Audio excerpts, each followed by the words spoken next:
Tu le sais, mais aujourd'hui, on est dans une société où on nous pousse toujours de plus en plus à consommer, à acheter des produits ou des services en particulier. Et il y a beaucoup d'habitudes, en tout cas de consommation, que j'ai pu constater, euh, qui étaient quand même relativement nocives dans notre fonctionnement à titre personnel, et qui peuvent même quelquefois être très délétères, ils peuvent nous rendre un peu dépressifs, entre guillemets, hein, faut faire attention avec ce terme, mais tu vois, qui peuvent nous rendre pas forcément, qui n'apportent pas forcément de plus-value ou de positif dans notre propre vie. Et l'idée de cette vidéo, c'est de te présenter les 4 habitudes de consommation que j'ai pu recenser, dont certaines, en effet, m'ont apporté plus de négatifs que de réels positifs. Et donc l'idée de cette vidéo, c'est de te faire un peu un état des lieux de tout ça, et de t'amener à te poser la question, in fine, de savoir si tu souhaites encore aujourd'hui conserver ces habitudes de consommation, ou faire comme moi, les supprimer et te dire, voilà, est-ce que je pourrais pas trouver des solutions qui pourraient être plus bénéfiques pour moi sur le long terme. Donc la première habitude de consommation qui peuvent aujourd'hui nous porter préjudice, c'est de regarder par exemple trop de vidéos sans intérêt sur Internet. Il y a trop par exemple d'utilisation de téléphone aujourd'hui, et moi j'en suis, je pense comme toi, hein, la première victime. Le nombre de temps qu'on passe aujourd'hui sur notre téléphone pour regarder des conneries sur Internet, c'est terrible. Alors j'ai fait beaucoup d'efforts ces derniers temps, même sur ces 2 dernières années, pour diminuer énormément ma consommation de contenu que je faisais, parce qu'à l'époque, notamment quand tu sais que j'ai 2 chaînes YouTube aujourd'hui, donc j'en ai une sur le marché des crypto-monnaies qui a dépassé dernièrement les 100 000 abonnés, je te parle régulièrement de ça sur mes vidéos sur YouTube, et il y en a une plus récente que j'ai créée qui s'appelle Éternel étudiant, sur laquelle tu te trouves aujourd'hui, où je parle plutôt des finances personnelles, d'investissement, etc., et même aussi de business en ligne, et donc YouTube, c'est quelque chose que je fais maintenant depuis août 2018. J'ai publié plus de 1000 vidéos sur la plateforme à l'heure où je tourne cette vidéo. Donc tu vois, je commence à connaître, je sais un peu comment ça fonctionne. Voilà, je suis toujours en train de progresser, j'ai encore une grosse marge de manœuvre pour pouvoir améliorer mon contenu. C'est pas la question. Mais disons que ça faisait partie un petit peu des actions que je mettais quotidiennement dans ma vie, et souvent je justifiais le fait de regarder des vidéos sur YouTube par exemple, ou de regarder beaucoup de contenu sur Internet, sous prétexte que ça pouvait m'aider à trouver des idées pour créer du contenu sur YouTube. Et il y a un fond de vérité à ça. Mais quand j'ai analysé les trucs de manière objective, je me suis rendu compte par le passé que c'était absolument pas vrai. C'est-à-dire que ça pouvait être le cas pour 20% peut-être, ou 10% des vidéos que je pouvais regarder, mais la plupart du temps c'était du trop de contenu. J'ai jamais vraiment regardé du contenu de divertissement un peu mainstream sur lequel on te raconte tout et n'importe quoi, parce que si tu regardes sur les tendances de YouTube, clairement c'est pas du tout un contenu qui m'intéresse. Mais ce que je veux dire par là, c'est que souvent, quand tu vas être amené, si jamais tu es amené par exemple à créer ton business, créer ton entreprise, te lancer sur YouTube pour accélérer ton levier entrepreneurial, comme je te l'apprends sur cette chaîne YouTube. D'ailleurs, si tu t'intéresses à toutes ces thématiques-là, je te mets dans la description de la vidéo le lien vers un guide qui te permettra de te lancer sur YouTube pour accélérer ton levier entrepreneurial, où je t'explique clairement ce que j'ai fait pour créer une chaîne à plus de 100 000 abonnés sur le marché des crypto-monnaies, et comment je m'y prends aujourd'hui, pareil, sur Éternel étudiant.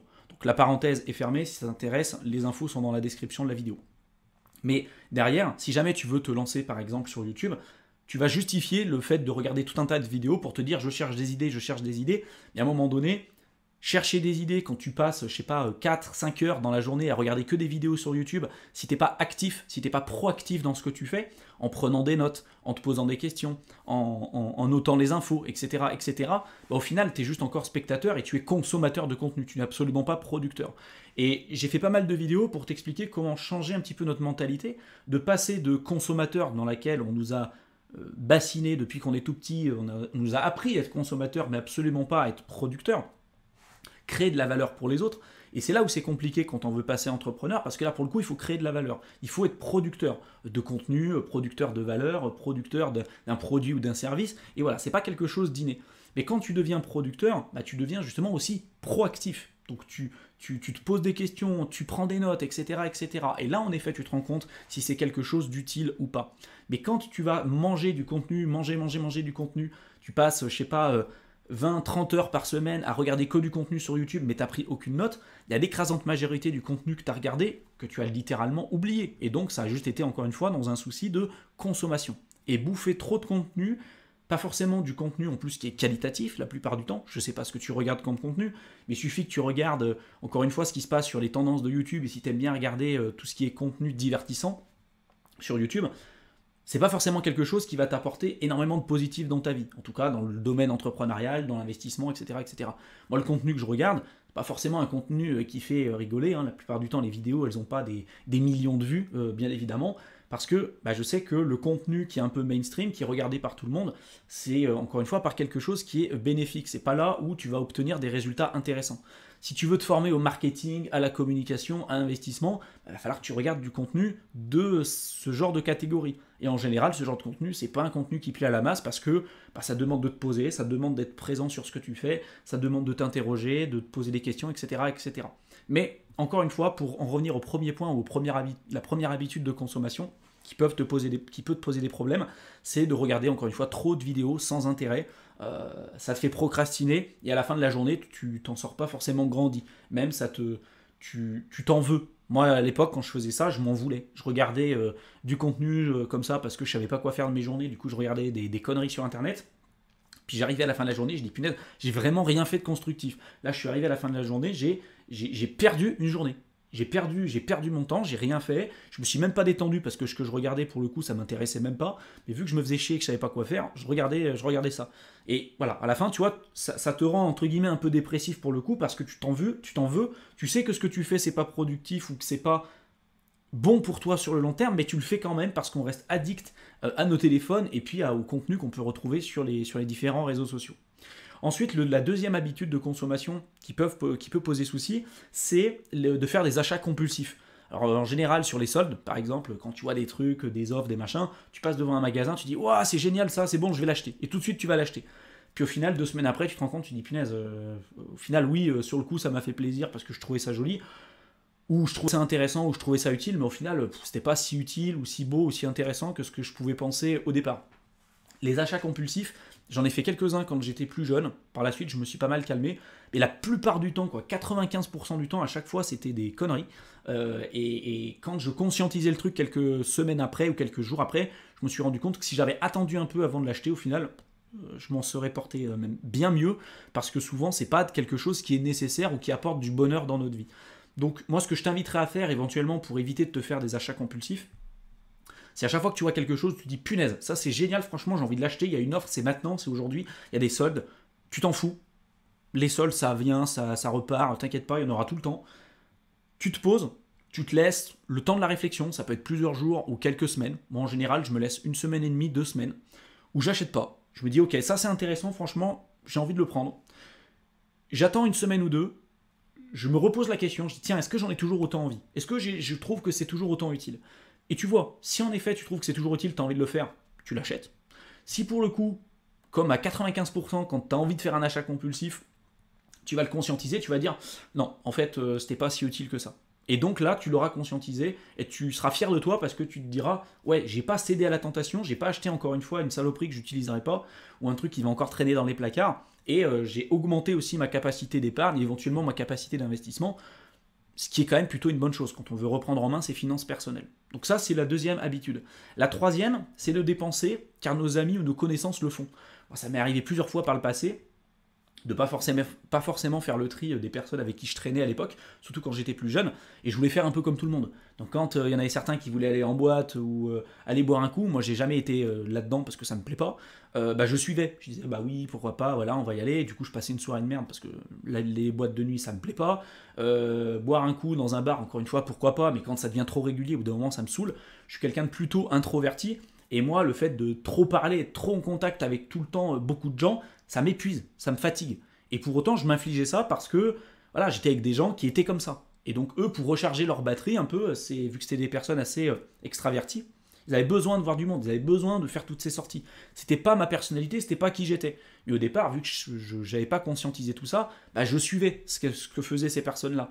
Et donc, l'argent que j'avais à l'époque, même quand j'étais étudiant, je l'utilisais pour aller en boîte, faire ces trucs-là. Et je le faisais parce que les connaissances ou les personnes avec qui je traînais le faisaient aussi. Et puis le soir, quand je rentrais chez moi, je disais punaise, alors non seulement je me suis pas amusé, j'ai pas apprécié les personnes avec qui j'étais, et en plus de ça, j'ai dépensé de l'argent dans des activités qui ne me plaisaient pas. Donc tu vois, je rentrais chez moi le soir, j'étais dépité. Je disais punaise, j'ai passé du temps, et en final, du temps, de l'argent, de l'énergie, et je suis même pas, j'ai pas eu plus de bonheur, ou j'ai pas apporté plus de positif dans ma vie.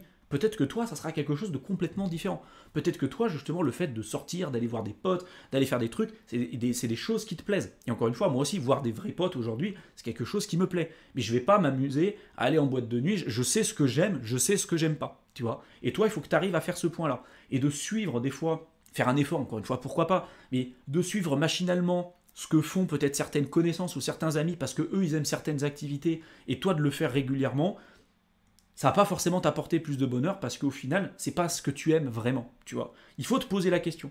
Dépenser une activité ou faire quelque chose parce que les autres le font, c'est pas forcément quelque chose qui va te correspondre et qui va améliorer un petit peu les conditions que tu peux avoir dans ta vie. Voilà, c'est toujours un choix personnel, c'est toujours adapté en fonction de ta situation, mais ça c'est un point super important sur lequel tu pourras éventuellement être amené à travailler. Et le quatrième point, la quatrième habitude, c'est d'utiliser de la mauvaise dette pour financer son train de vie. On en revient un petit peu à l'achat compulsif. Je vais te refaire un peu le speech sur la mauvaise dette et la bonne dette. La bonne dette, c'est d'utiliser notamment, par exemple, l'effet de levier bancaire, de contracter de la dette, de faire un crédit à la banque pour acheter un actif, quelque chose qui va mettre de l'argent dans ta poche tous les mois. Acheter par exemple un bien locatif, un bien immobilier, ça peut être une bonne dette, à condition que ce soit fait correctement. La mauvaise dette, c'est d'acheter par exemple une voiture à crédit. Mauvais investissement. Et je parle pas, il y en a toujours dans les commentaires qui va me dire oui, mais si c'est une voiture de collection, aujourd'hui ça concerne combien de personnes les voitures de collection? Personne. Peut-être 0,1% et c'est absolument pas la majorité de mon audience. Mais aujourd'hui, acheter une voiture à crédit, c'est une mauvaise dette. Tu utilises l'effet de crédit bancaire, l'effet de levier bancaire pour acheter un passif, pour le coup, quelque chose qui va se déprécier, qui ne va pas mettre de l'argent dans ta poche, mais qui en plus va perdre de la valeur, à crédit avec des taux d'intérêt qui souvent sont très élevés. Donc là, tu utilises tout ce qui est mauvais. Tu utilises un effet de levier bancaire pour acheter quelque chose qui va se déprécier, qui va perdre de la valeur, avec un taux d'intérêt qui est hyper important. Donc ça, c'est de la mauvaise dette. Acheter, je sais pas, encore une fois, une télévision à crédit, faire les soldes à crédit parce que on est à découvert et donc on veut acheter absolument le dernier sweatshirt ou le dernier produit ou service à la mode, c'est de la mauvaise dette. Donc contracter de la mauvaise dette pour financer son train de vie, c'est vraiment quelque chose qu'il ne faut absolument pas faire. C'est vraiment le b.a.-ba des finances personnelles et j'ai fait des dizaines et des dizaines de vidéos sur cette chaîne YouTube dans la playlist finances personnelles justement où je t'explique les bases des finances personnelles, de l'investissement, etc. Je t'invite à être curieux et de regarder le contenu que j'ai présenté. J'ai fait plein de playlists et j'ai organisé mon contenu d'une certaine manière pour que tu puisses en apprendre beaucoup plus et accélérer l'atteinte de tes résultats. Mais voilà, il faut que tu fasses ce travail-là, que tu arrives à te poser des questions. Et l'idée de cette vidéo, c'était encore une fois de ne pas être moralisateur, de ne pas te dire quoi faire, de pas te dire de ne pas prendre certaines actions. Tu es libre, bien évidemment, de faire ce que tu veux. Mais c'est toujours dans l'objectif éventuellement d'éveiller une certaine conscience chez toi, de te dire tiens, est-ce que ça vraiment c'est utile pour moi dans ma vie? Est-ce que je veux le garder? Est-ce que je veux l'appliquer? Et est-ce que je veux le conserver? Si c'est pas utile, si c'est pas intéressant pour moi, maintenant que je l'ai conscientisé, je peux décider de l'enlever et utiliser mon énergie sur quelque chose qui sera peut-être plus positif, plus productif pour moi, pour atteindre des résultats que je me suis fixés, etc., etc. Tu vois, mais chacun est libre, chacun est maître de prendre les décisions qu'il a envie de faire. Donc si je récapitule un petit peu, Première habitude, c'est regarder trop de vidéos sans aucun intérêt sur Internet et passer trop de temps sur son téléphone à regarder du contenu qui n'a pas vraiment d'intérêt. Ça, c'est une habitude qui est quand même plutôt néfaste. La seconde, c'est de faire des achats compulsifs. Troisième, c'est de dépenser car nos amis ou nos connaissances, par exemple, le font sur des activités qui ne nous intéressent pas forcément. Et enfin, utiliser de la mauvaise dette pour financer son train de vie. Ça paraît quelque chose absolument à éviter. En général, dans l'investissement, on dit tout le temps, c'est nos actifs qui vont financer notre train de vie et pas l'inverse. C'est pas le crédit ou le crédit conso ou le fait d'emprunter de l'argent à la banque qui doit être en mesure de financer notre train de vie. Parce que c'est comme ça qu'on arrive à être dans une spirale où on ne se sort jamais finalement des dettes, où on peut même après se retrouver dans des situations de surendettement et on peut se retrouver vraiment dans des situations très compliquées et assez précaires.